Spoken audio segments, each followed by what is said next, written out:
Muy buenas y bendecidas noches, señores. Ya estamos aquí, bueno, tardes, ¿no? Ahorita todavía estamos en horario de verano, y con un calor, yo no sé ustedes en el lugar donde radiquen, pero qué calor está haciendo aquí en Ciudad de México, Estado de México. Chanclas, ¿no? O sea, ya uno, ya ya no sabe uno dónde meterse con este calor que está haciendo. Bueno, pues vamos a empezar. Déjenme configurar todo para que no esté yo teniendo problemas. Aquí está ya. Pareciera ser que hoy no hay ningún problema. Pareciera. Siempre estoy con que, ¿cómo se llama? Con que ya no tengo problemas y a la hora de la hora tengo todo mal puesto. Pero bueno, vamos a empezar como debemos empezar siempre cualquier cosa que hagamos de Dios. Padre, en el nombre de Cristo te damos muchas gracias por estos tiempos, Señor. Gracias por tu amor, por tu misericordia, porque todavía nos das la oportunidad de seguir compartiendo tu palabra, Señor, compartiendo tu sana doctrina, que todavía no estamos en tiempos de persecución, que ya por ahí muchos dicen que ya serán pronto, yo todavía lo dudo, pero bueno, Señor, gracias por estar aquí con nosotros, por estar presente, que tu espíritu no nos abandone, no permitas que me envanezca, Señor, que todo lo que sea de sana doctrina, tomado de tu palabra, que sigamos por mucho tiempo en esta clase de transmisiones, y que no me falten fuerzas, Señor, y que tú seas el que siempre me sustente en todos los sentidos. Gracias te damos en el nombre de Cristo Jesús. Amén. Bueno, como les decía, qué bueno verlos aquí nuevamente.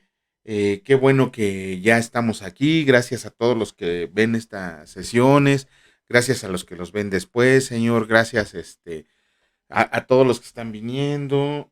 Público. Bueno, luego vemos qué dice, porque esta cosa siempre me están avisando de lo que está pasando. Pero bueno, ya estamos aquí, ya. Vamos a iniciar. Hoy es día lunes, como les dije la semana pasada. Invertimos el orden de las sesiones porque teología sistemática la damos los viernes. Ahora la vamos a dar los lunes, que es cuando tengo un poquito más de tiempo de preparar las pláticas que damos. Y como estamos hablando del Rey de Reyes y Señor de Señores, de nuestro Señor y Salvador Jesucristo, quiero que todo lo que digamos quede bien entendido, quede bien comprendido y sobre todo que conozcamos más de Él. Bueno, ¿qué vamos a ver el día de hoy? Ok, el día de hoy vamos a ver lo que es la humanidad de Jesucristo. Bueno, si no saben o apenas están comprendiendo, Jesucristo es Dios, pero también fue humano, fue humano. ¿Por qué Jesucristo tendría que haber sido humano en este tipo? Almita, bienvenida, que Dios te bendiga. Gracias por estar aquí, gracias, Almita.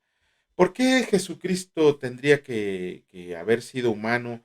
¿Por qué tendría que haber pasado lo que pasó? Porque hoy vamos a tratar de dar una respuesta, de ver lo que dice la palabra de Dios acerca de esto que hizo Jesucristo por nosotros.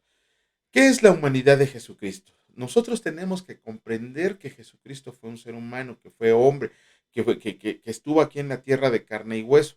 Y es tan importante comprender eso, la humanidad de Jesucristo, como de comprender su divinidad, que Jesucristo es Dios, que lo vamos a ver la siguiente semana. Ajá, nuestro Señor y Salvador Jesucristo tenía que ser un hombre, y me refiero a hombre ser humano, porque luego ahí vienen las broncas, las feminazis y todo esto, no.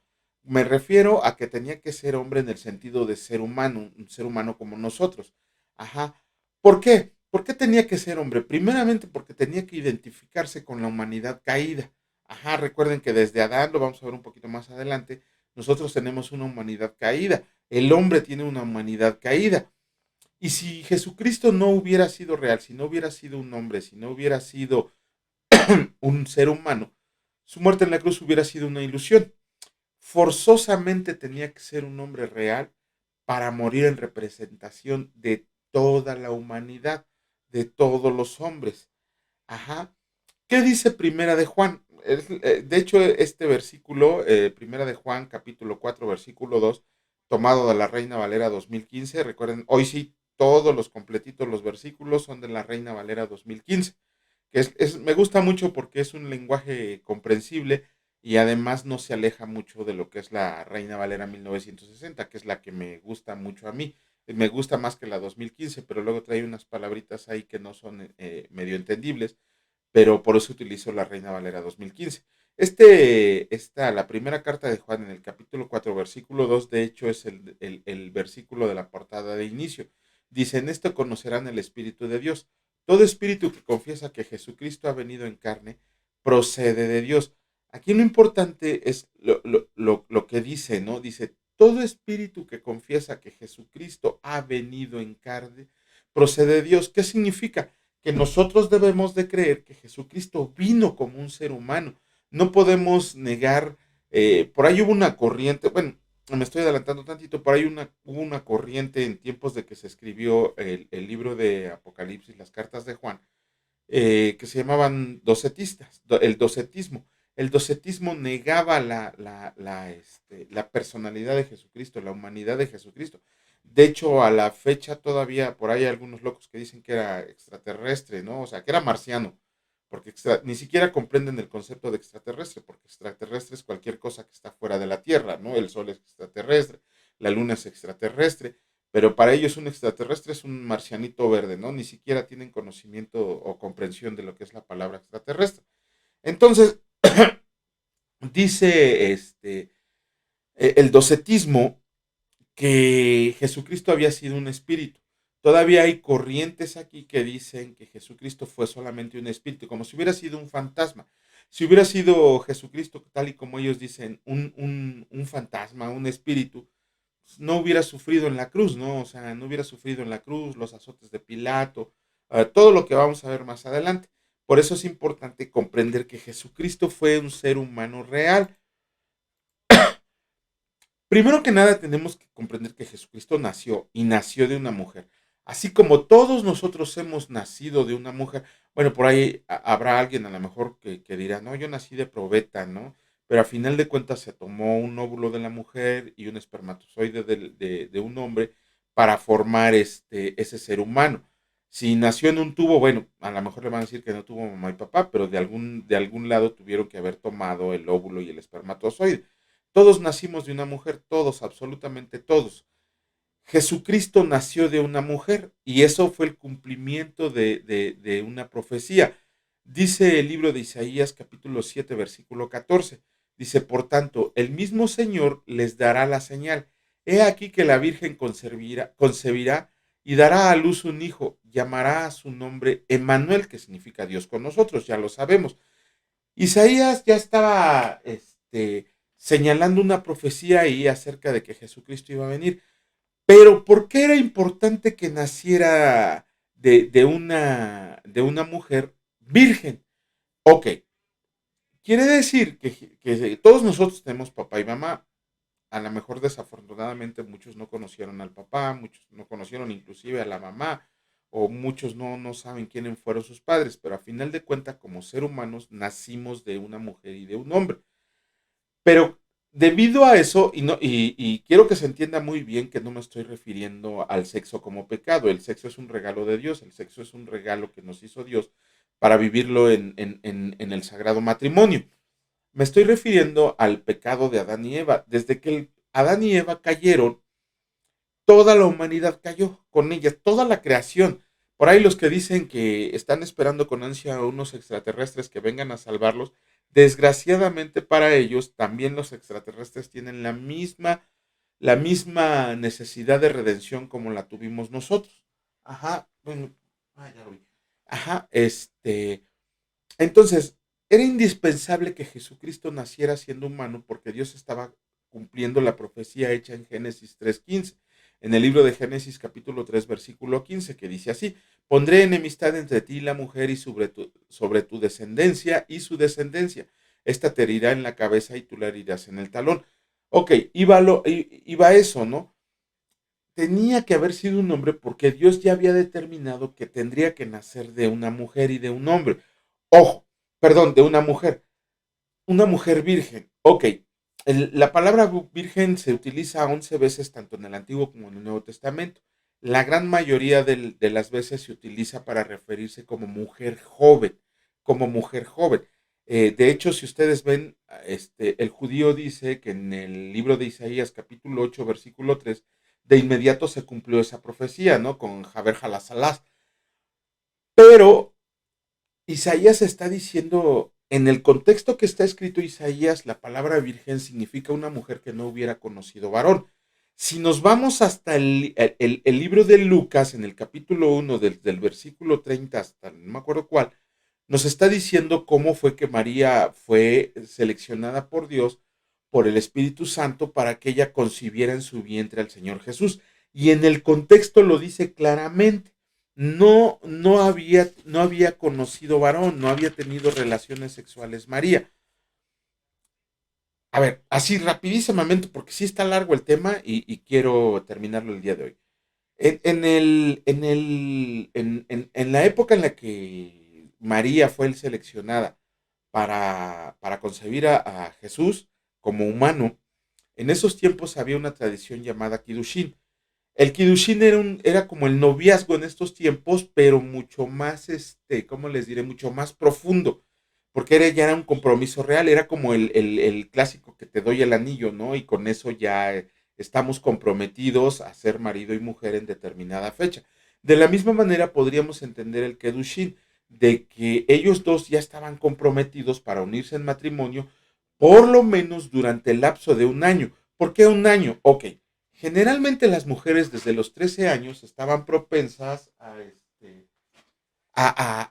estaban listas para contraer matrimonio desde los 13 años, pero pues obviamente a los 13 años muchas eran niñas todavía y se tenían que esperar un año en casa de sus padres para que el varón se la pudiera llevar. Aquí estamos hablando de que María no dice la palabra cuánto tiempo, cuántos años tenía ella, pero vamos a calcularle que tuviera entre 14 y 17 años, era una jovencita. Además, hay un libro ahí escrito por un señor llamado John MacArthur que se llama 12 mujeres extraordinarias. Tiene ahí un relato acerca de María, que aunque no lo dice mucho la palabra, los historiadores confirman que María era una mujercita muy, no devota así de que me la paso todo día en la iglesia, pero conocía la palabra y trataba de seguir los mandamientos de Dios. Lo mismo dice de José. Si ustedes tienen oportunidad, lean un libro que se llama Jesucristo visto desde los ojos de Medio Oriente, y ahí les explica más o menos quién era José. José era mucho mayor que María y él había seleccionado para ser su esposa. Ajá. De esa manera, José hizo el compromiso con los padres de María para poder desposarla. Era prácticamente ya un matrimonio. Para poder eliminar el Kedushin, prácticamente tenían que seguir la tradición de un divorcio, el divorcio que había permitido Moisés. ¿Cómo fue que María se embarazó? ¿Cómo fue que María quedó encinta de Jesucristo? También la palabra lo dice Lucas capítulo 1, versículo 35. Cuando María le dijo, porque yo no, dice, respondió el ángel y le dijo, el Espíritu Santo vendrá sobre ti y el poder del Altísimo te cubrirá con su sombra, por lo cual también el santo ser que nacerá será llamado Hijo de Dios. Así fue como María concibió a Jesús. El Espíritu Santo la cubrió con su sombra y de esa manera el poder de Dios se manifestó para que ella quedara embarazada de Jesús. Híjole, ojalá, no, ni cierto, ya me reclamó mi esposa que siempre les digo que luego les platico cómo estuvo la historia y nunca se las digo, ¿no? A ver, voy a tratar de asumirla. Imaginen a José, que ya había seleccionado a María para ser su esposa, y de repente María viene y le dice, ¿qué crees? Estoy embarazada. Imagínense si se lo dijeran a una persona que ahorita tiene novio, que está conforme al orden de Dios, que es amistad, noviazgo, matrimonio y familia, así lo marca la palabra de Dios, que debe de llevarse el orden de elegir una pareja, amistad, noviazgo, matrimonio y familia. Ok, imagínense a José la impresión pensando que esta muchachita, que esta jovencita, estaba embarazada, cuando José pensaba que que María no había conocido mujer. José era un hombre justo, dice la palabra que era un hombre justo, pero lo justo no quitó lo bueno, la ira que debe haber sentido en ese momento José cuando cuando María le dijo, estoy embarazada, ¿y de quién? ¿No? Del Espíritu Santo. Imagínense nada más esa impresión que el buen José hubiera tenido en ese momento. Bueno, José no quiso difamar a María, y también lo dice la palabra, y la quiso dejar en secreto, la quiso romper el Kedushin, perdón, y no difamarla. Dijo, bueno, pues ni modo, ¿no? O sea, no se me hizo. Y cuando José se iba, también el ángel se le apareció y le dijo, José, tranquilo, que es verdad lo que te dijo María, ella va a concebir al Hijo de Dios, ella va a concebir, debido a la sombra del Altísimo, va a concebir aquel que va a ser el Salvador de toda la humanidad. Y José lo aceptó. Imagínense, ¿cómo se llama? La responsabilidad de José. Por ahí tengo una prédica que he estado guardando como por 3 años acerca de las personas que decidimos cuidar a hijos que no son de nosotros. Es una responsabilidad y es un regalo de Dios tan grande, tan grande, tan grande, que si de veras valoráramos el regalo que nos está dando Dios cuando nos manda a cuidar un hijo que no es de nosotros, que los voy a hacer llorar el día que se la platique. Imagínense a José cuando el ángel le dijo, vas a ser padre terrenal del Hijo de Dios. No quiero ni estar en los zapatos de José de cuidar a ese chamaco, ¿no? Pero bueno, más o menos así es la historia de María y José, muy, muy rápidamente. Ojalá algún día, bueno, ya ni les digo, bueno. Pero ¿qué pasa con ese nacimiento virginal? ¿Ahí se quedó la cosa? No. El nacimiento virginal le dio paso a la encarnación. ¿Qué es la encarnación? Aquí lo dice la lámina, en la carne. No, ya, luego les pongo los términos en griego, pero digo, bueno, siquiera para conocer, pero como está largo, no me quise meter en broncas, ¿no? El nacimiento virginal dio paso a la encarnación, que significa en la carne. Ajá. Precisamente donde Jesucristo, como Dios, toma para sí mismo la naturaleza humana. Ajá. Por ahí en la palabra vamos a leer que renunció en ese momento, renunció a, ¿cómo podría ser? Está medio confuso. Renunció a su divinidad, pero no a lo que conlleva esa divinidad, por eso hacía milagros. Bueno, para que más o menos lo vayamos entendiendo, porque está más complejo esto, ¿no? Porque si no, ¿cómo hacía milagros Jesús? Lo vamos a ver la siguiente semana cuando veamos la divinidad de Jesucristo. Pero aquí Jesucristo dice, yo voy a tomar la naturaleza humana. Voy a ser igual que el Juanito, voy a ser igual que el Víctor, voy a ser igual que el Pedro, voy a ser igual que todos ellos como ser humano. Ajá. ¿Qué dice la palabra? ¿Cómo se confirma esto en la palabra? Dice, como ya lo habíamos leído, bueno, no, este es el Evangelio de Juan, en el capítulo 1, versículo 14. Y la palabra se hizo carne. Ya, desde ahí. Y la palabra se hizo carne y habitó entre nosotros, y contemplamos su gloria como la gloria del unigénito del Padre, lleno de gracia y de verdad. Pero además dice Filipenses capítulo 2, versículo 7, dice, sino que se despojó a sí mismo, tomando forma de siervo, haciéndose semejante a los hombres. Imagínense nada más el poder que conlleva eso, ¿no? Renunciar a esa divinidad para hacerse semejante a los hombres. Pero todavía en la primera carta de Timoteo, de la primera carta de Pablo a Timoteo, a su bien amado Timoteo, que el mío no aparece por aquí, dice en el capítulo 3, versículo 16, dice, indiscutiblemente grande es el misterio de la piedad. Él fue manifestado en la carne, justificado por el Espíritu, visto por los ángeles, proclamado entre las naciones, creído en el mundo y recibido arriba en gloria. Nada más con este versículo tenemos para 10 clases seguidas, ¿no? Pero vamos a ver, aquí Pablo nos está diciendo, es que es un misterio cómo Jesucristo renunció y no a su divinidad para tomar forma de hombre. Ajá, es un misterio que vamos a entender cuando estemos recibiendo clases del mismo Padre de Jesucristo, de Pedro allá arriba en la eternidad. Sí, pero aquí lo importante es el versículo que señala, Él fue manifestado en la carne. Imagínense, ya no vino como espíritu, ya no vino como relámpago, ya no vino como viento suave, ya no vino como terremoto, ya no vino como fuego que consume todo, ya no vino como nube, vino como hombre, vino en semejanza a nosotros, ¿no? Por ahí hay ¿cómo se llama?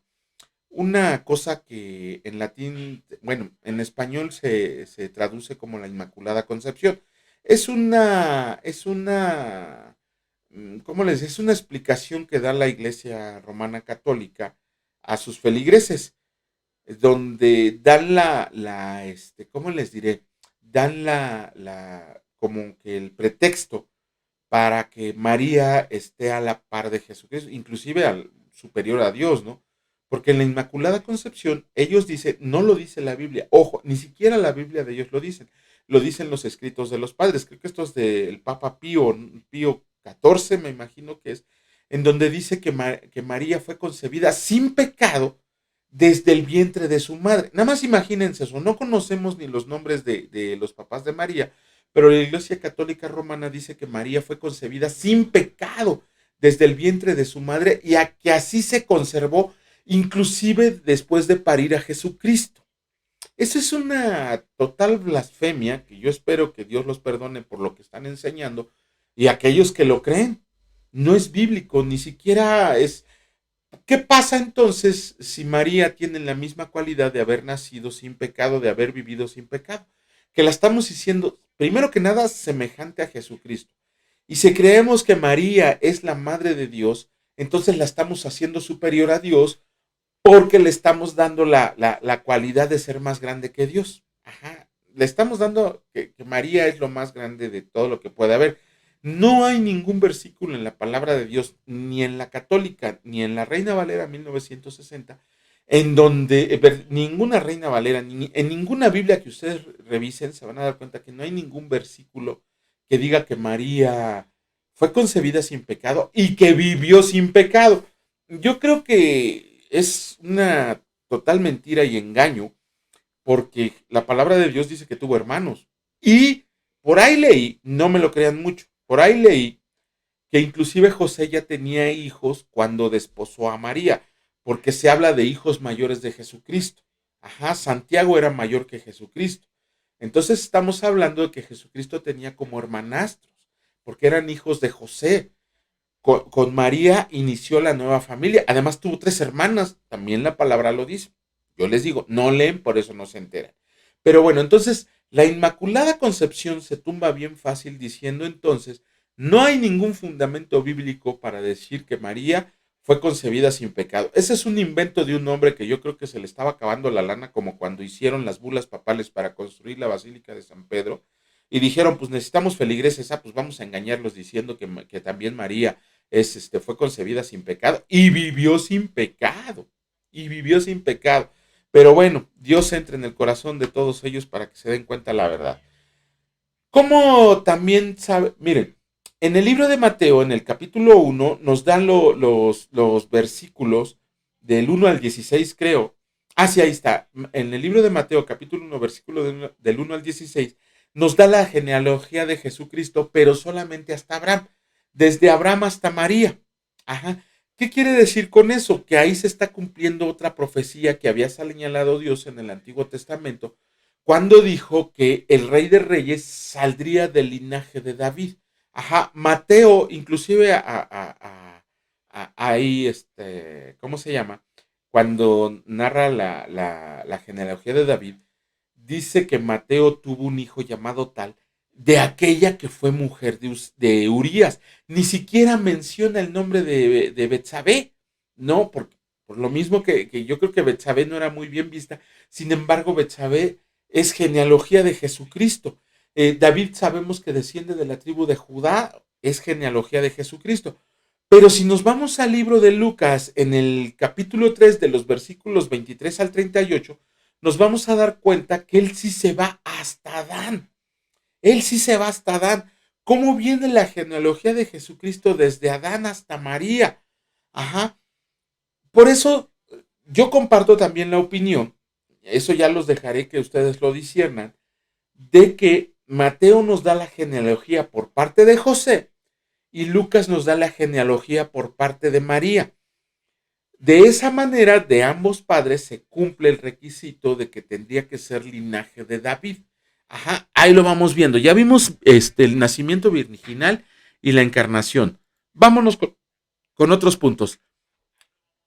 Jesucristo tuvo un cuerpo verdadero de carne y hueso. Lo que les decía hace rato, ¿no? Por ahí hubo una corriente en tiempos de que se escribió el Apocalipsis y bueno, en el tiempo en el que se escribió la primera carta de Juan a todos los exiliados, a todo el pueblo judío y a todos los creyentes en ese momento, en donde había unos changos que decían que Jesucristo no era un hombre, que era un espíritu, que era un espíritu poderoso, que era el espíritu de Dios, no sé qué. De hecho, el buen Juan, acuérdense que dice, todo aquel que no confiesa que Jesucristo vino en carne es el anticristo. Lo llama el anticristo desde ahí. No crean esa tontería. Y Juan lo vio, Juan lo tocó, Juan lo abrazó.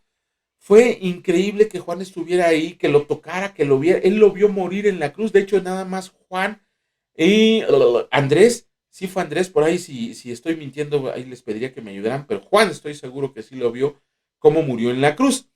¿Cómo se dice? El cuerpo del Señor Jesús fue como el de cualquier otro ser humano, pero con la excepción de los resultados del pecado y el fracaso humano. Ok, todos nosotros nacemos, desafortunadamente todos nosotros nacemos ya en una humanidad caída. Ni siquiera es culpa de nosotros, es culpa de Adán, por así decirlo, de culpa de Adán y Eva. Ok, nosotros, el ideal, miren, el ideal de nosotros, y lo estaba yendo en una conferencia, bueno, luego lo busqué y lo oí en una conferencia matutina que dijo nuestro presidente. Desgraciadamente tenemos pues que bendecirlo y respetarlo, ¿no? Porque eso no es lo que nos enseña Romanos, ¿no? Pero estaba diciendo que él, que todos merecemos una oportunidad, que todos merecemos, que los delincuentes hay que darles abrazos y besos. Y él dijo, porque ahora hasta se siente predicador, no sé hasta dónde sea cierto, pero él dice que es cristiano porque sigue a Jesucristo. Y él dice que todos los humanos somos buenos. Eh, En realidad no lo dice la palabra de Dios. La palabra de Dios dice que nuestro ideal es que seamos santos, no buenos. No vamos a ser buenos ni vamos a ser santos nunca, pero tenemos que ser santos. Nuestra humanidad es una naturaleza y una naturaleza caída. De hecho, la palabra de Dios dice que nuestro corazón está propenso al mal, que siempre está pensando en el mal, que siempre queremos estar haciendo el mal. Eso es lo que dice la palabra de nosotros. El ideal es que seamos buenos, que nos convirtamos a la bondad, a la misericordia, que demos el fruto del Espíritu Santo.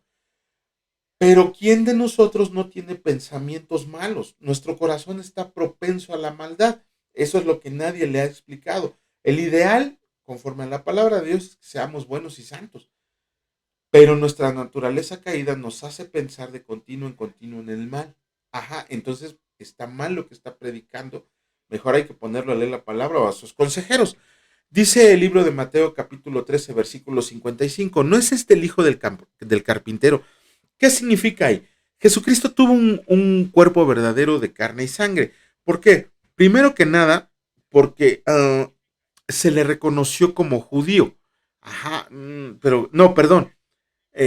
Porque se le reconoció como judío en el libro de Juan capítulo 4 versículo 9 cuando estaba en el pozo y se lo encontró la mujer samaritana, pero lo vamos a ver más adelante. Aquí en este caso se le está reconociendo un oficio y familia. Dice Mateo 13, Mateo capítulo 13, versículo 55. ¿No es este el hijo del carpintero? ¿No se llama su madre María y sus hermanos Jacobo, José, Simón y Judas? O sea, aquí también ya tiramos lo de la Inmaculada Concepción. O sea, estamos hablando aquí que son 4 hermanos. Tuvo 5 hermanos y 3 hermanas. Ahí lean la palabra. Ajá. Pero los mismos fariseos, los mismos judíos lo estaban reconociendo. O sea, yo lo vi crecer. Es como cuando vemos a un muchachito de niño nosotros y después nos los volvemos a encontrar de grandes y decimos, carajo, pues que no, este era aquel muchachito mocoso que andaba con sus zapatitos y ahora lo vemos convertido en un profesionista. De esa manera los fariseos estaban reconociendo que Jesucristo había tenido un oficio, que había tenido una madre y que había tenido hermanos. Entonces tuvo un cuerpo verdadero de carne y sangre porque hasta sus apes o sus caricias le daban. Dice el libro de Juan capítulo 19 versículos 1 al 4. Ya no les puse todos los versículos, nada más les puse el 1. Dice, entonces Pilato tomó a Jesús y lo azotó. Los soldados entretejieron una corona de espinas y se la pusieron en la cabeza y lo vistieron con un manto de púrpura. Les puse 2 versículos, ya no les puse los 4. Pero aquí dice la palabra que Pilato mandó a azotar a Jesús. Si Jesucristo no hubiera tenido un cuerpo verdadero de carne y sangre, ¿ustedes creen que lo hubiera podido pegar? Si como dicen los docetistas, si Jesucristo hubiera sido un espíritu, pues el latigazo nada más le hubiera dado al tronco donde lo agarraban, ¿no? El tronco donde lo agarraban, ahí pues le hubieran pegado al tronco, se hubieran cansado de darle y nunca le hubieran atinado. Lo mismo la corona de espinas que le pusieron los soldados, pues no le hubiera traspasado la carne, ¿no? Dice en el mismo libro de Juan, pero ahora en el capítulo 19, versículo 18, allí lo crucificaron y con él a otros dos, uno a cada lado y Jesús estaba en medio de ellos. Ni siquiera aquí tendríamos que ir bueno, vamos a la Biblia porque ahí lo dice. Pero Eusebio, ¿cómo se llama? Josefo, Policarpo, Lucas, todos ellos historiadores dijeron, lo vimos morir en la cruz, que lo vamos a ver cuando veamos la resurrección, la muerte y resurrección de Jesucristo. Pero aquí estamos viendo que sí, que verdaderamente Jesucristo tenía un cuerpo verdadero de carne y sangre como nosotros. Ajá. Dice el libro de Lucas, ok, eh, Jesucristo tuvo un desarrollo normal. Un desarrollo normal, o sea, imagínense a Dios que creó el universo. Imagínense a Dios que creó el universo. O sea, estamos hablando de un poder que no entendemos. Imagínense que Dios hubiera dicho, me voy a manifestar ahorita en el mundo para que todos escuchen mi palabra, ¿no? Me voy a manifestar en el mundo para que todos escuchen mi palabra. ¿Qué es lo que pasa? Que nadie le hubiera creído. Es como si ahorita viniera ahí en el Zócalo y cayera un hombre del cielo y empezara a predicar la palabra. Yo les apuesto que el 70-80% de la gente primero iba a creer que era un extraterrestre, después que alguien lo aventó, después que no tienen ni idea ni de quién es, ajá, pero no iban a creer en su mensaje, con el tema que estamos, con los tiempos que estamos viviendo ahorita de feminismo, de trans, cosas bien extrañas y aberrantes que la palabra de Dios marca como pecado y que todos le están dando mala importancia. Entonces Jesucristo tendría que haber demostrado que desde bebecito hasta el momento en el que murió era un hombre total. Dice el libro de Lucas capítulo 4 versículo 52, y Jesús crecía en sabiduría, en estatura y en gracia para con Dios y los hombres. ¿Qué significa? Lucas nos está demostrando el desarrollo normal de un humano. ¿Sí? Nació, creció, vivió, no se reprodujo ni vivió, sino que nació de una mujer. Creció como de niño hasta adolescente, joven, hasta su muerte. Ajá, es un desarrollo normal. Pero además Lucas nos está señalando 4 áreas en donde Jesucristo tuvo un desarrollo. Primero que nada, en un desarrollo en 4 áreas, en la mental, en la física, en la espiritual y en la social. Se desarrolló mentalmente en el conocimiento de conocimiento de las cosas. Yo me imagino, no lo dice la palabra, porque sabemos muy poco de la niñez y la adolescencia de Jesucristo, de hecho de la juventud. Es como si desde los 12 años, 8 años, ¿qué edad fue? A los 12 años, ¿no? Cuando se perdió en el templo, debe haber sido a los 12 años cuando lo llevaron para su barnisma como judío, ¿no? Luego me acuerdo del dato, que se perdió, bueno, que lo perdieron los papás y Jesucristo estaba en el templo. Yo me imagino a Jesús que aparte de que le preguntaba a todo el mundo, también sabía muchas respuestas. No dice la palabra que lo encontraron platicando con los líderes de los fariseos y que se asombraban de su sabiduría. Estábamos diciendo que tenía un desarrollo mental. Yo sí creo un poquito más alto que cualquier inteligente que haya nacido en esta tierra, ¿no? Después tuvo un desarrollo físico. Lucas está diciendo que crecía en estatura. Imagínense a Jesucristo en la aldea en donde vivía. No solo se necesitaba la carpintería, lo que más se necesitaba eran trabajadores canteros. ¿Qué es un trabajador cantero? Los que trabajan la piedra. ¿Sí? Todas las casitas de por allá eran así como las casitas de los picapiedra, de piedra y madera, pero mucho más de piedra. Entonces, ¿qué se necesitaba más? Se necesitaba canteros. No estoy diciendo que Jesucristo o que José no hubieran sido carpinteros, sino que en esos tiempos, pues con tal de darle de comer a la familia, pues se metían hasta cargar piedras. Imagínense así a nuestro Señor Jesucristo. Yo siempre he dicho que nuestro Señor Jesucristo era un torazo, así bien trabadote, para aguantar lo que sufrió en la crucifixión, en el Calvario y en la muerte, porque no cualquier cuerpo lo hubiera acabado, cualquiera de nosotros nos hubiéramos quedado a la mitad del camino. Pero bueno, entonces también tuvo un desarrollo con una conciencia espiritual no solo hacia Dios, sino también en las relaciones sociales. O sea, Jesucristo no fue un cuate que se dedicaba todo el tiempo a estar estudiando la palabra, la Torah ahí en la sinagoga judía. También hacía amigos, también tenía personas que lo acompañaban, obedecía a su mamá, obedecía a su papá, sino como hubiera aprendido el oficio de carpintero. Dice Robert Plumer, un escritor cristiano, que en cada etapa fue perfecto para aquella etapa. Si no lo entienden, es cuando, por ejemplo, cuando Jesucristo empezó su ministerio, fue perfecto en todos los sentidos para su ministerio, en todos los sentidos. Y en su niñez fue perfecto en su niñez. O sea, dice este señor, en cada etapa fue perfecto para aquella etapa. Estamos hablando de la perfección de Jesucristo como ser humano. Por ahí dice el comentario al texto griego del Antiguo Testamento, perdón, del Nuevo Testamento, que Jesucristo tuvo la humanidad ideal. Tuvo gracia ante Dios y ante los hombres. O sea, no solo Jesucristo se desarrollaba en el conocimiento de las cosas, de la humanidad y todo esto, se desarrollaban físicamente, corporalmente, pero además empezaba a comprender a Dios sin dejar de atender las relaciones entre los hombres. Ajá, relaciones me refiero a amistad, ¿eh? Vayan a andar diciendo tonterías. Jesucristo también, al igual que nosotros, tenía un alma y un espíritu humano. O sea, no era que Jesucristo así, no, no, pues él cómo iba a tener un alma y un espíritu humano, ¿no? Pues él era Dios, no.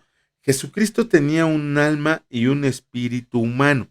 ¿Cómo se demuestra? Si nos vamos al libro de Juan, en el capítulo 12, versículo 27, dice así, ahora está turbada mi alma. Son palabras de Jesucristo. Ahora está turbada mi alma. ¿Qué diré? Padre, sálvame de esta hora. Al contrario, para esto he llegado a esta hora. ¿Qué estaba diciendo Jesucristo? Tengo un alma. Tengo un alma. Al igual que todos ustedes, tengo un alma. Ajá. Dice, está turbada mi alma. No contentos con eso, vamos al libro de Juan, capítulo 13, versículo 21. Dice, después de haber dicho esto, Jesús se conmovió en espíritu y testificó diciendo, de cierto les digo que uno de ustedes me va a entregar. Jesucristo está hablando de su espíritu. Ok, muchos van a decir, sí, pero es que era el espíritu de Dios. Sí, pero pues tenía espíritu. El espíritu estaba ahí con él. Tenía un espíritu, tenía un alma. Hasta en eso Jesucristo se tenía que hacer igual a nosotros. Nosotros también somos trinos. ¿Por qué? Porque somos cuerpo, alma y espíritu. Luego lo vamos a ver en la Trinidad cuando acabamos de ver el Espíritu Santo. Pero Jesucristo de la misma manera tenía un cuerpo, un alma y un espíritu. Ajá. Dice, Jesucristo tenía las mismas necesidades de un ser humano. Ajá. ¿Qué dice el libro de Mateo en el capítulo 4, versículo 2? Y después de haber ayunado 40 días y 40 noches, tuvo hambre. Así, se acabó. Después de haber ayunado 40 días y 40 noches, Jesucristo tuvo hambre. Y ahí para los del ayuno, ¿no? No tengo nada, no tengo nada. Yo le soy sincero, casi no ayuno. Es rara la vez que ayuno, ¿no? Y es cuando necesito una respuesta de Dios, es para ponerme a meditar en su palabra y encontrar la respuesta que estoy buscando. Casi siempre para eso utilizo el ayuno. Pero he conocido personas que ayunan, bueno, leía un pastor que él sí ayunó 40 días, ¿no? Tomando solamente agua, no ingirió alimentos, estuvo cuidado médicamente, su familia lo estaba cuidando, un médico iba continuamente a visitarlo y todo eso. Tuve la oportunidad de recibir clases de un señor fundador de Amistad Cristiana que se llama doctor Idilio Pardillo. Él fue el fundador de Amistad Cristiana, extendida ya inclusive a algunas naciones, a la iglesia donde me congregaba. Y este señor nos dio una clase sobre el ayuno. Nos los fundamentó bíblicamente. Cuando yo le hice la pregunta, oiga, maestro, él sí era un maestrazo de la palabra, ¿no?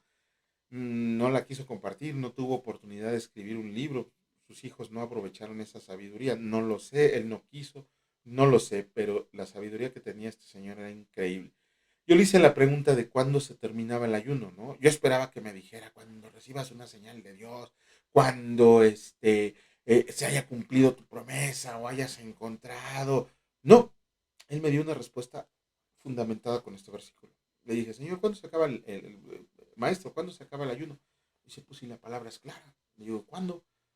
Cuando te dé hambre. Y yo, digo, yo era bien tragón, ¿no? Ahorita como que ya me controlo. Pero pues, se me hizo hasta lógico, ¿no? Y la palabra dice, el ayuno se acaba cuando, pues, cuando tienes hambre. Jesucristo tuvo hambre. Que si se aventó 40 días, bueno, a lo mejor él aguantó muchísimo más que yo, ¿no? Yo lo máximo que he ayunado es día y medio. Y ya siento que quiero morder a mis perros. Pero bueno, ya veremos después la cuestión del ayuno. Dice en el libro de Juan, capítulo 4, versículo 7. Vino una mujer de Samaria para sacar agua y Jesús le dijo, dame de beber. Jesucristo tenía sed. Jesucristo tenía sed. Ajá. Pero además, si leemos el contexto de cuando estuvo con la mujer samaritana, dice Jesucristo cansado del camino, se sentó en el pozo. Jesucristo también sentía cansancio, ¿no? Eh, imagínense, les digo que hay una serie maravillosa, muy, muy apegada al Evangelio, muy, muy apegada al Evangelio, en donde todos los apóstoles, los discípulos, la familia de Jesús se estaban peleando para ver quién era el mayor y que yo y que Mateo y que Pedro y que Andrés y que Juan y que Felipe, todos ellos estaban peleando, no, es que yo hago esto, yo hago aquello y todo, y hasta María se estaba metiendo ahí en la bronca entre ellos, ¿no? Y en eso ven venir al Señor Jesús. Ven venir, eso está increíble, ¿no?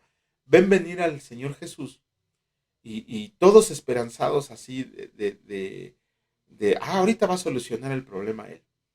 Y, y, y en vez de recibir a Jesús como su maestro, como invitado, de que lo llevaran a un asiento, que le lavaran los pies, que todo esto, ven venir a un Jesucristo deshecho en el sentido de cansancio, en el sentido, venía cansado, todo el día estaba sanando enfermos Jesucristo, todo el día estaba curando leprosos, todo el día estaba predicando la palabra, todo el día estaba haciendo apologética, todo el día estaba enseñando, todos los días, siempre. ¿Ustedes creen que no se cansaba? ¿Ustedes creen que no se cansaba? Aquí se ve otra vez en Mateo capítulo 4 versículo 24. Y de repente se levantó una tempestad tan grande en el mar que las olas cubrían la barca. Pero él dormía. Yo no sé si ustedes han tenido oportunidad de estar en un barco, en una lancha o en algo así. Eh, eh, Cuando el mar está embravecido, el barco se mueve bien gacho, se mueve bien gacho. Digo, ahora nosotros tenemos barcos modernos, no tenemos yates modernos que traen flotadores, niveladores y no sé qué tantas cosas para que no se sienta el movimiento. Pero aún así, cuando el mar está, ni siquiera tempestad, embravecido, si sientes así como que te vas de un lado para otro, ¿no? Muchos se marean, para muchos es normal. Imagínense a Jesucristo en una barca con unas velas sin ningún rastro de modernidad. Pero aparte había una tempestad, y tempestad se refiere a lluvia fuerte, relámpagos, movimiento, olas y todo esto. Todos los discípulos estaban bien espantados pensando que se iban a voltear, que se los iba a tragar el mar, que le iba a deshacer su barca. Y yo me imagino el corredero adentro de la barca, quitando las velas, amarrando sogas, amarrando las cosas. Y mientras ellos andaban ahí todos afanados, todos asustados, ¿qué estaba haciendo Jesucristo? Estaba durmiendo. Imagínense el cansancio del Señor en ese cuerpo humano para estar durmiendo en medio de una tempestad, en una barca. Estaba durmiendo. Después les puso una regañiza, ¿no? Pero ahí se demuestra que Jesucristo también tenía las necesidades de un ser humano de dormir, comer, beber, descansar, o sea, de todo, absolutamente era todo igual a nosotros como seres humanos, pero además también tenía emociones. Dice el libro de Juan capítulo 11 versículo 35. Jesús lloró, ¿sí? Por ahí muchas veces le queremos dar sentido espiritual a muchos versículos de la palabra de Dios. Cuando a veces son tan claros, ¿no? He conocido pastores, líderes que dicen, es que lloró porque ella se iba a manifestar la gloria de Dios. Es que lloró porque delante de mucha gente iba a poder mostrar el poder de Dios. Realmente, si leemos el contexto, Jesús estaba triste por la muerte de su amigo Lázaro. O sea, Jes- Jesucristo sabía que lo podía resucitar, sabía que lo iba a resucitar, pero eso no impidió que le doliera en su corazón la aflicción que sentían todos los demás, se contagió de esa tristeza. Jesús lloró porque su amigo había muerto, así de simple. Si le queremos dar un sentido más espiritual, bueno, pues vamos a rebuscarle a ver qué sale. Pero mientras tanto, dice Jesús lloró porque estaba triste. Dice el libro de Mateo capítulo 9 versículo 36, y cuando vio las multitudes tuvo compasión de ellas porque estaban acosadas y desamparadas como ovejas que no tienen pastor. Se sintió compasión. ¿Cómo se siente la compasión? ¿Cómo se siente la compasión? Híjole, es un sentimiento que te da de querer rescatar algo, de querer salvar algo, de poder hacer algo por alguien, ¿no? Imagínense a Jesucristo. Yo veo a los líderes de ahora, ¿cuántas personas hay los que presumen de tener hasta 3,000, 5,000 congregantes en su iglesia y alaban a Dios, ahí, miren cuánta gente y todo esto? Y en el servicio puede ser que digan un mensaje excelente y puede ser que sea palabra de Dios, pero ¿cuántos de ellos alimentan no solamente espiritualmente a su congregación? ¿Cuántos los alimentan físicamente?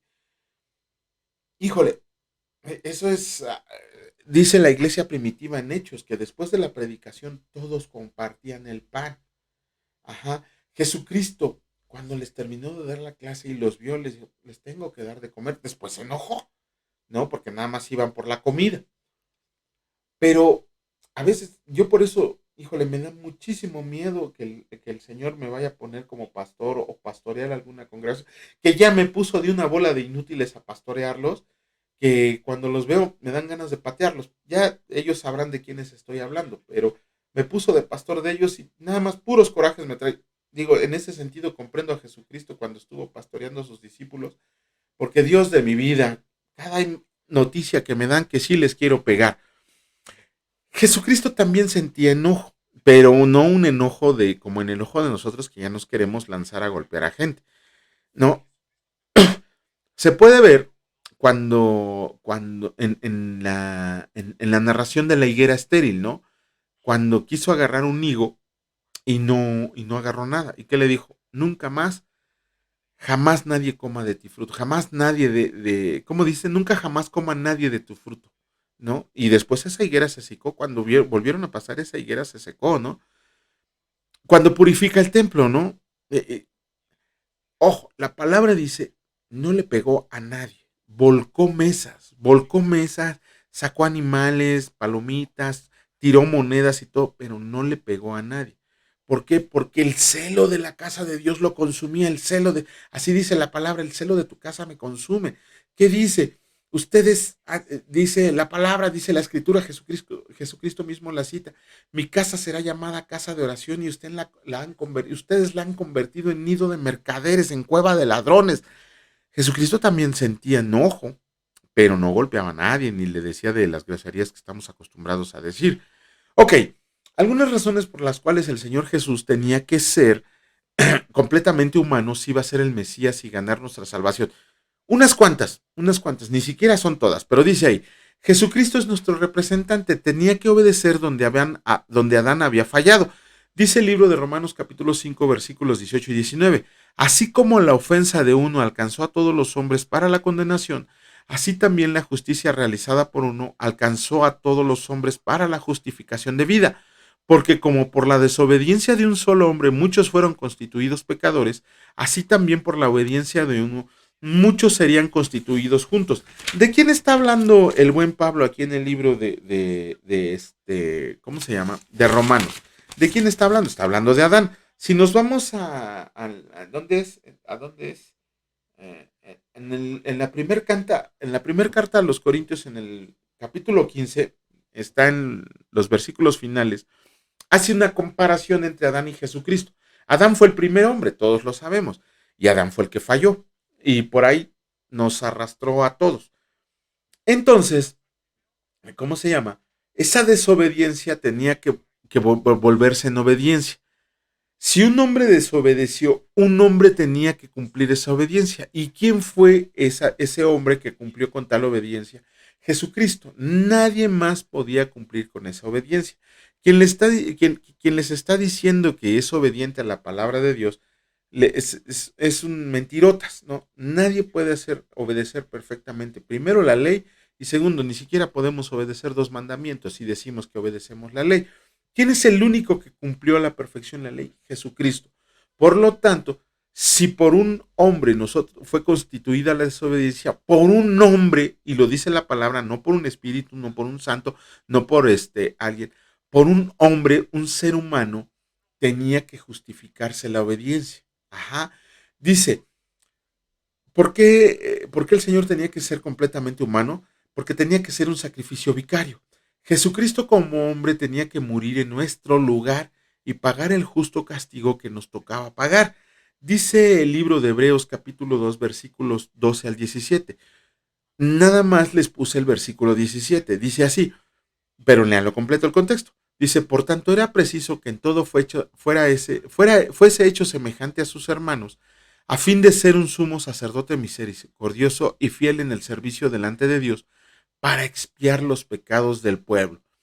Dice, tenía que ser preciso que en todo fuera semejante a los hombres, en todo semejante a los hermanos. ¿Por qué?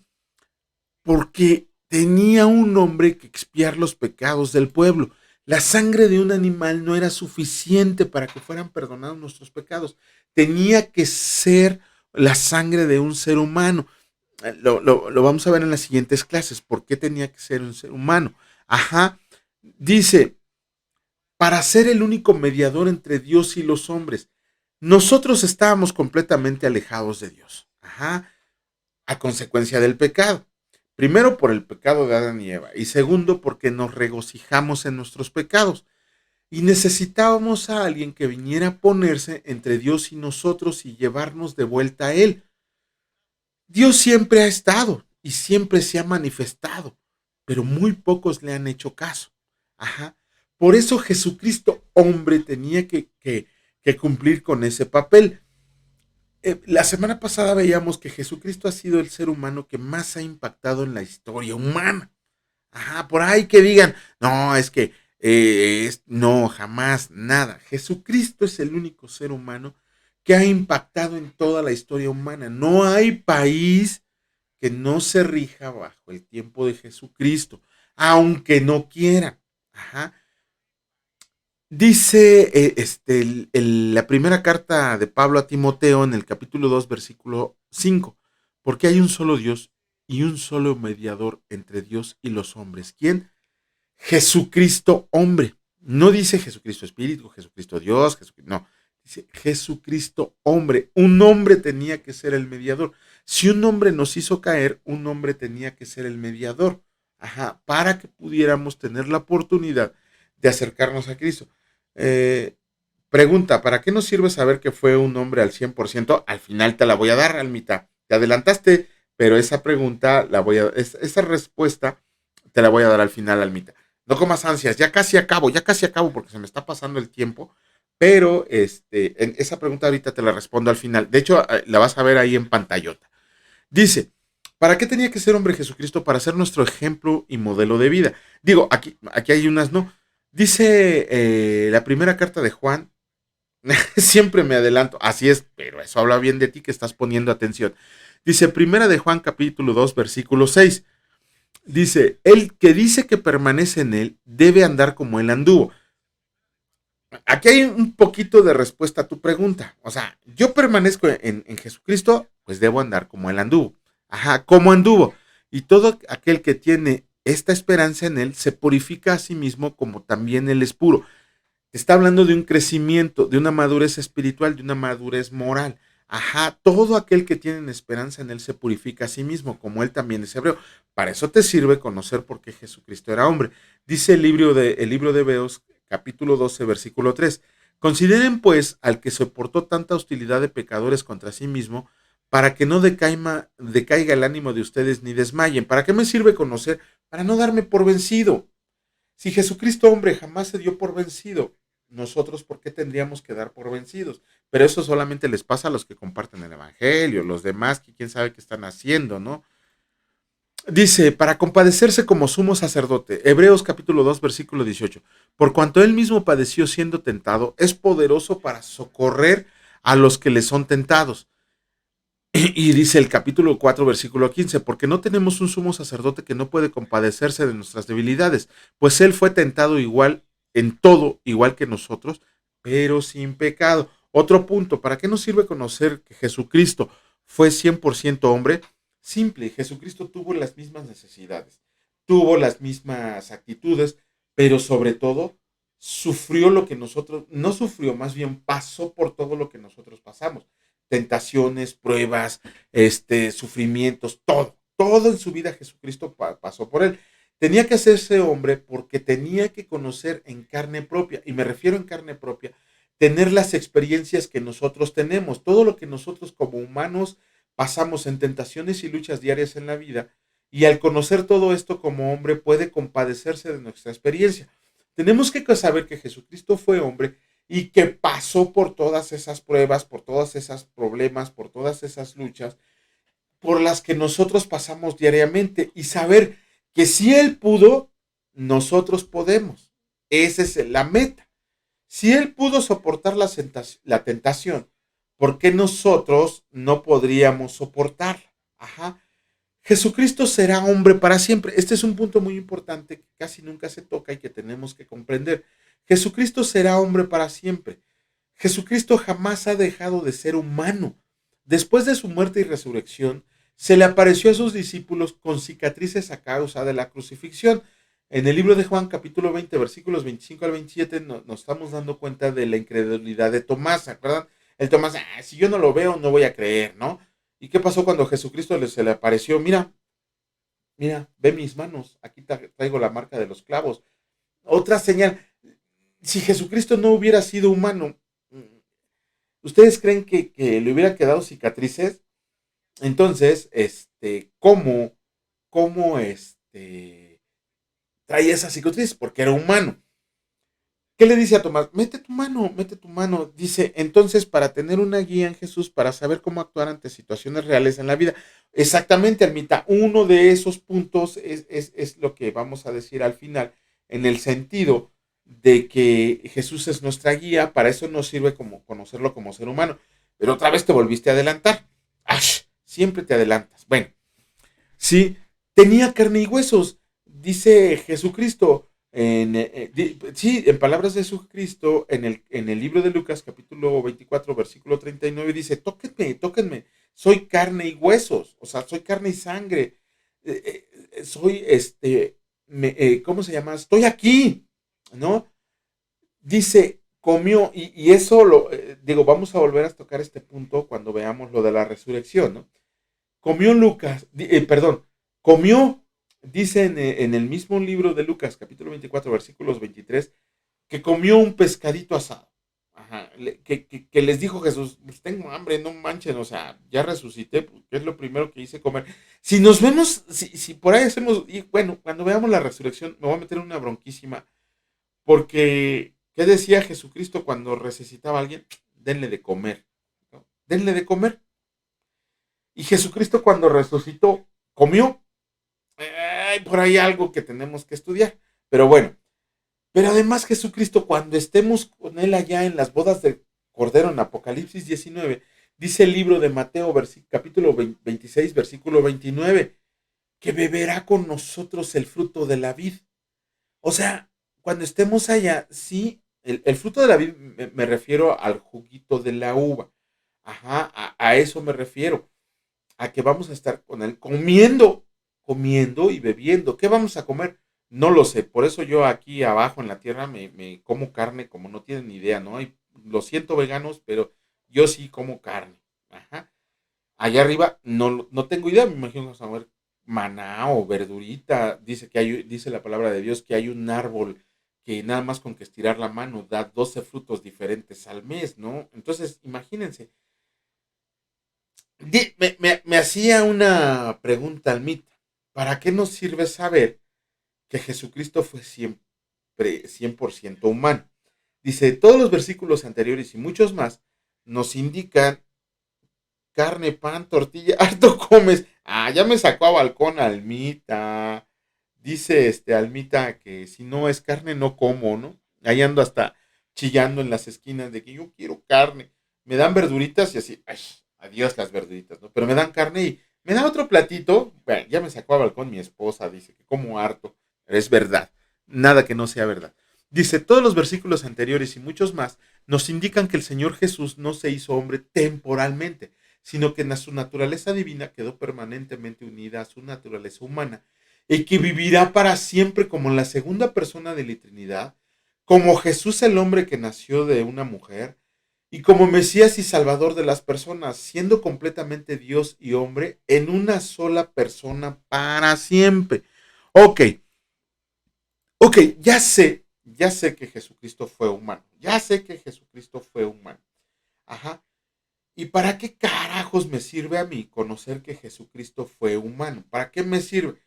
El principal punto es el que tocaba en el chat, en el que decían, yo tengo que conocer primeramente que nada que Jesucristo fue hombre para saber que él pasó por lo mismo que yo estoy pasando. Ajá. Ah, sí, pero así que chiste porque Jesucristo era Dios. No, Jesucristo era hombre y la palabra de Dios nos demuestra que hay infinidad de versículos donde tuvo hambre, sed, cansancio, comió, bebió, se alegró, bailó, regañó, azotó. Jesucristo fue hombre, pasó por lo mismo que nosotros, tuvo las mismas emociones que nosotros, tuvo espíritu, tuvo alma. ¿Cuál es? ¿Para qué me sirve? ¿Cómo aplico el saber que Jesucristo fue hombre? La clave está en saber que si Él pasó por las mismas situaciones por las que yo estoy pasando, y ojo, pasó por muchas peores situaciones, ¿sí? De hecho, Jesucristo ya se había cansado de nosotros, ya se había con nosotros. ¿Por qué? Porque ¿qué dice la palabra? Ay, ¿hasta cuándo voy a estar con ustedes? Que un imbécil en un chat en Facebook ya se siente Jesucristo porque en su sabiduría humana estaba regañando a una persona que no sabía, no comprendía lo que se le estaba explicando. Y este imbécil le dice, ay, ¿hasta cuándo voy a estar entre ustedes? O sea, su sabiduría humana ya lo hizo compararse a Jesucristo. Y de imbécil no lo bajo y se lo dije. Pero bueno, ¿de qué me sirve? ¿Cómo lo aplico? Saber y estar convencido que Jesucristo pasó por los mismos problemas que yo estoy pasando. Y aún más, es más, la palabra de Dios dice que entre más conocimiento tengas de la palabra de Dios, más grande va a ser tu prueba.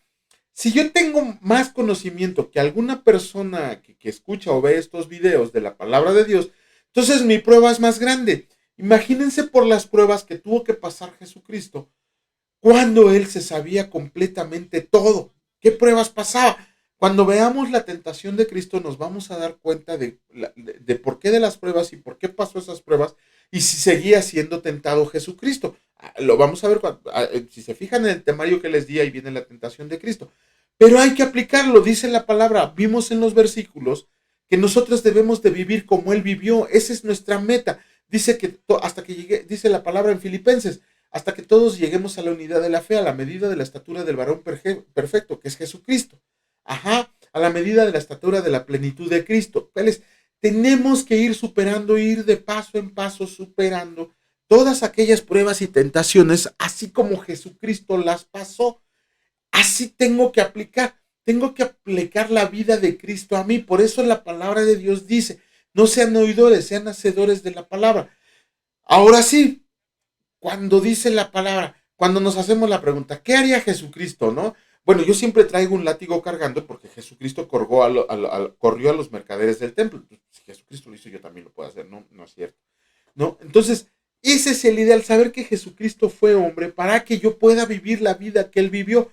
¿Qué hizo Jesucristo? Se santificó en todo momento, en todo lugar, en todo tiempo y día tras día. De esa manera nosotros tenemos como ser humanos, cuando tenemos conocimiento de la palabra de Dios y de Jesucristo, tenemos que ir santificándonos día a día. De esa manera yo comprendo que Jesucristo fue hombre, que yo soy un ser humano y que si los dos teníamos emociones, dificultades, tentaciones, carácter, alma, espíritu, no quiere decir que yo no pueda ser igual a Jesucristo.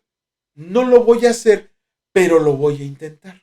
No va a haber día de mi vida que no pueda intentar ser igual a Jesucristo. Eso es lo que tenemos que comprender.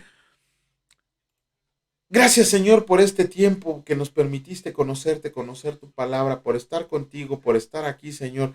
Gracias por tu espíritu que mandas diariamente en nuestras vidas.